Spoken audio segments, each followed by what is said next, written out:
This year, we'd like to introduce our foundation females that come from the Waldo herd of DeWitt, Nebraska. Foundation female, all the proceeds go directly into the NJSA Foundation, which helps supply scholarships for the youth that are involved in NJSA in different areas. The foundation gilts this year from the Waldo herd come from our largest recorder of litters in the last 15 years. As you gather around the ringside here for this champion drive, I want to introduce the foundation gilts to you. Two gilts that came out of straight of the keeper pen at Max Waldo's Farms in DeWitt, Nebraska. And for those of you guys that are unfamiliar with this program, they're the highest recording farm that we have in terms of litters for the last 15 years. And I visited with Rick Whitman. He was a herdsman there many years ago, and he tells me that he can't remember the last time two individual gilts were selected to come out of there that were sold with pedigree. Michael Lackey and Scott D and myself had the unique opportunity to go through the finishing building with Max Waldo and stock these gilts.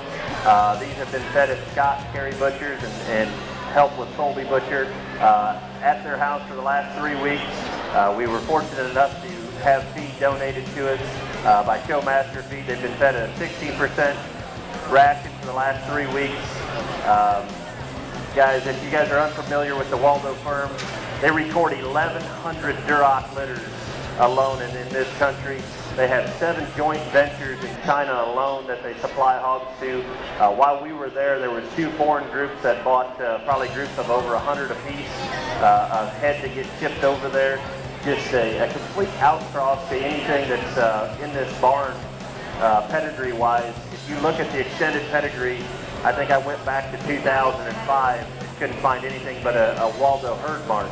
These will be nothing's been done to them in terms of feed, fit-wise. They've been washed, they've been tamed down prior to us getting there. I bet you they've seen one person every 4 or 5 days that walk through the finisher. I do commend the Butcher family on taming these gilts and getting them to where we can handle them. But these gilts are selected at the Waldo firm strictly off of numbers and off of indexes. Guys, these guys, TSIs would run in the 140s, their MLIs would be in the 130s, and their SPI would probably be in the 116 range. Some awfully different pedigree. Don't study these gilts as a show gilt, study them as a breeding piece, guys. They haven't been fed milk and tailings at 50 pounds. They've been fed commercial feed at a very low level of protein. Study study the breeding pieces that are in front of us, and let's go ahead and thank the Waldo firm with a round of applause for donating these gilts. Thank you, Kate. Thank you, Waldo. I'd just like to thank the Waldo firm. I'd like to thank the Butcher family for feeding these gilts in Indiana, and I'd like to thank Showmaster Feeds for donating the feed that it took the last 3 weeks to get them to this point. Once again, thank you, and I hope you guys have a great NJSS.